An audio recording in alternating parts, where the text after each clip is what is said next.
Alright, in the previous lecture we have learned how to create one-dimensional array and we have performed different operations on it. Now from this lecture we will talk about two-dimensional arrays. Now before diving deep into the operations, let's review one more time what is two-dimensional array. To understand it better, we can visualize a two-dimensional array like this. So as you can see from this picture that two-dimensional array is combination of one-dimensional arrays. It means in one-dimensional array we have one row with multiple columns, and here in two-dimensional array we have multiple rows and multiple columns. So in this case you see that it's combination of three one-dimensional array. Now first one-dimensional array is located at the index of 0, and the second one-dimensional array is located at the index of 1, and the third one-dimensional array is located at the index of 2. So by combining these three one-dimensional array we get two-dimensional array. Now you might be interested, why do we need a two-dimensional array and in which situation we use two-dimensional array. Now the answer is when you deal with matrices, then you have to use two-dimensional array. Many games use two-dimensional array to plot visual environment of a game. Positions in a two-dimensional array are referenced like map using horizontal and vertical reference numbers. So they are doing it with matrices. Another example is the situation of recording temperatures 4 times a day every day. So how can we present this data using arrays? So by using two-dimensional array, we can easily represent this data as rows and columns in our data structure. So in this case, two-dimensional array is very useful. Now in case of two-dimensional arrays, you have to be very careful because here we have two square brackets. But in case of one-dimensional array, we had only one square bracket. So here the first brackets indicates the row and the second brackets indicates the column number. So let's say if we want to access this element over here, first we need to write array name, then we need to write row index, in this case row index is 0, then we need to write column index. So in this case column index is 4. So to access this element we are going to write something like this. Now if you want to access another element over here, for example this element, now in this case first we check that in which row it is located. Now we see that it's located at third row with the index of 2 and the column is sixth column with the index of 5. Now to access this we are going to write array name which is A, then the column index which is 2 and the row index which is 5. Now by writing this we are accessing this element over here. Now as we have in one-dimensional array, here also we have 3 steps for creating two-dimensional array.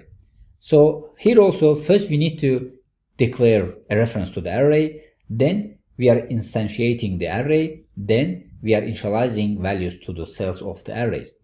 Now let's look at what's happening in the memory when we are declaring two-dimensional array. Now when we are declaring an array, we are creating a reference to the array. So a reference gets created over here. The reference name is the ARR, which is the name of array that we are declaring. Now when we are instantiating an array, then in this case the number of cells that we have mentioned over here get initialized in the memory with the default value and the reference link created between this reference variable to this array over here. And this reference variable saves the physical location of first cell over here. Then by using this physical location we can calculate the other cell's physical location because all cells over here will be located contiguously. Now in the third step we are initializing array. Now when we are initializing array, we are inserting real values to these cells over here. Now this is our two-dimensional array, but in memory it is reflected as one-dimensional array. So first row comes first, then the second row comes after the first row.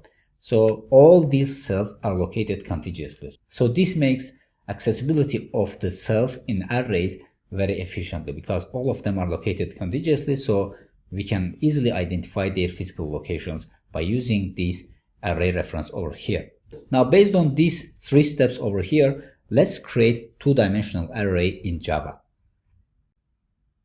Now as we mentioned, similar to one-dimensional array, in case of two-dimensional array we also need 3 steps to create two-dimensional array. Now the first step is we are declaring an array. Now when we are declaring array, first we need to write data type, then we need to write reference name of the array. Now in this case, one more time, I'm going to create integer array. So what I'm going to do, I will put the data type. So the data type is int. Then after data type, we have to put 2 brackets over here. Now, as you remember, in case of one-dimensional array, we were putting one square brackets, but in case of two-dimensional array, we have to put two square brackets. Then I'm going to put the name of array. So I will put int to the array. Now with this, we have declared our array. So the first step is completed. Then we are continuing to the second step. Now in the second step, we have to instantiate our array. So this means that the cells of our array will be allocated in the memory. Now we have to define here the size of array. So what I'm going to do, I'm going to put the array name into the array, and I'm going to set the size of this array. So to set size of this array, I'm going to put new int.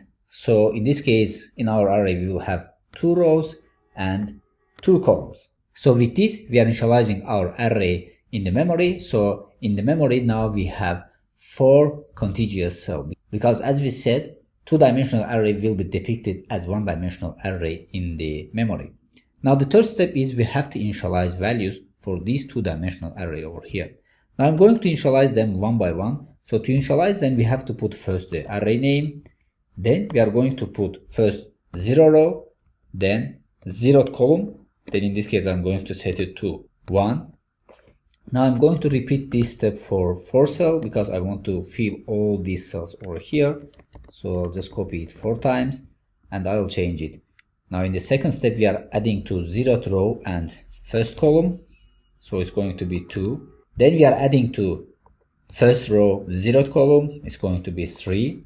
Then we are adding to first row and first column. So it's going to be 4. Basically, this is the two-dimensional array that we are creating over here. Now, after doing so, I'm going to print out this array to the console to see how this is working. Now, to print out two-dimensional array to the console, we are going to use arrays library. Now, in the arrays library, we are going to use dip2string method. So this method is designed for converting multi-dimensional arrays to strings. The simple toString method works well for simple arrays, but it does not work for multi-dimensional arrays. So that's why we are going to use dip2string method. Now, here I'm going to print out this two-dimensional array to the console. So it's going to be system.out.println. So here I'm going to call arrays.dip2string, and inside this method is going to be the name of our array. Now if I run our code, you will see that our array gets printed to the console. Now you see that this is the array we have over here and it's get printed out over here. So with these 3 steps, we have declared, instantiate and initialize our array. Now as we said before, we can combine these 3 steps together in one statement. So I'm going to create another array in one statement by combining these 3 steps together. Now this time I'm going to create string type of the array. So I'm going to put string and it's going to be s to the array, and here also after doing so we have to put 2 square bracket. Then we will straight away write our array values, but in this case it's going to be in curly brackets. So it's going to be something like this. So for example, let's say that our array looks like this. So we have to create this array as a two-dimensional array in Java. So it's going to be like this: A, B in the first row, then we are going to declare second row like this, so C and D. Now after doing so, one more time I'm going to print out this two-dimensional array to the console using dip2string method. So I'm going to just copy this line of code from here and put it over here. Then I'll change the array name to this string array over here. Now after doing so, let's run our code to see how this is working. Now here you see that our second array also gets printed to the console. So with this line of code, we have combined all these 3 steps over here into the one step. Now with this, we have completed creation of two-dimensional array. Now let's see what's the time complexity for these steps over here. In the first step, we are declaring the arrays. So as we said, it's just creating reference variable in the memory. So this will take O1 time complexity. Then we are instantiating our array. So when we are instantiating it, it's creating our cells contiguously in the memory. So this will take also O1 time complexity. Now when it comes to initialization, in this case, all these transactions will take O1 time complexity. But when we combine them, it's going to take OMN time complexity.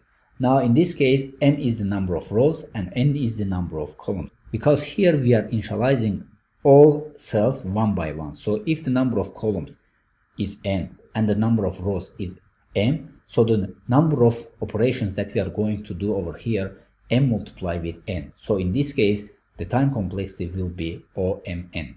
Now, interestingly, when it comes to the altogether code over here, when we are doing all these three operations together, the time complexity becomes O1. So it's always advisable to do all these three steps in one statement like this, because this takes O1 time complexity. Now the space complexity is also OMN, where m is the number of rows and n is the number of columns, because in this case we are allocating mn number of cells in the memory. That's why it takes OMN space complexity. Now that's all for this lecture. Here we have learned in which situation we can use two-dimensional array and how can we declare, instantiate and initialize two-dimensional array in Java. Now in the next lecture, let's look at different operations that we can perform on two-dimensional arrays.